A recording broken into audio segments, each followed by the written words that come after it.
Des maisons incendiées, d'autres abandonnées, les villages Mukondi, Maoussa et Aviron sont restés presque déserts après l'attaque des rebelles des forces démocratiques alliées ADF. Ils y ont tué au moins 39 civils, blessé une dizaine d'autres et incendié des maisons. Les habitants se sont déplacés pour des agglomérations supposées sécurisées. Seuls certains hommes passent encore nus dans les villages, mais sous une psychose, indique Asere Kabwanampao, chef de localité Kasampirio.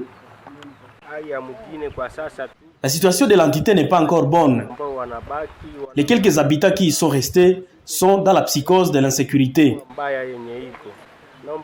Il faut qu'on se soutienne main dans la main et collaborer avec notre armée pour voir comment nous allons vivre ici dans notre entité.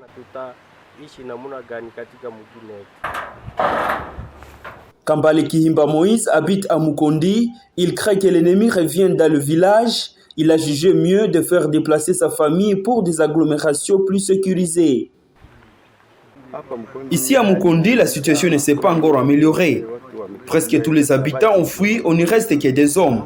Des femmes sont parties, les unes à Butembo et les autres à Beni. Nous avons peur que l'ennemi peut être encore proche de nous. Nous avons peur de couper même un régime de bananes.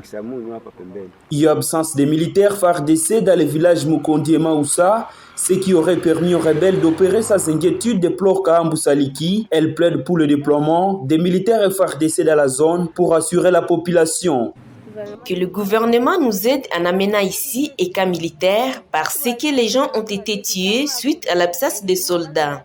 Peut-être qu'ils ne pouvaient pas tuer à une telle ampleur s'il y avait crépitement des balles, mais c'était une opération silencieuse. Cette même situation est dénoncée aussi par la société civile du Nord Kivu. Edgar Mateso, son vice-président, estime que les ADF profitent de l'absence des militaires dans la zone pour accentuer la violence. Il déplore la succession des attaques des rebelles dans 3 collectivités, à savoir Bachou, Rwenzori et Benipaou, tuant au moins 104 civils à moins d'une semaine, aux côtés des dizaines de maisons pillées et incendiées. Des sources sécuritaires indiquent que les assaillants seraient venus de Moalika pour se ravitailler à vivres et médicaments dans des villages proches. Ils ont réussi aussi à traverser la route Beni-Butembo pour tuer des civils à Mabuku, à l'ouest du territoire de Beni.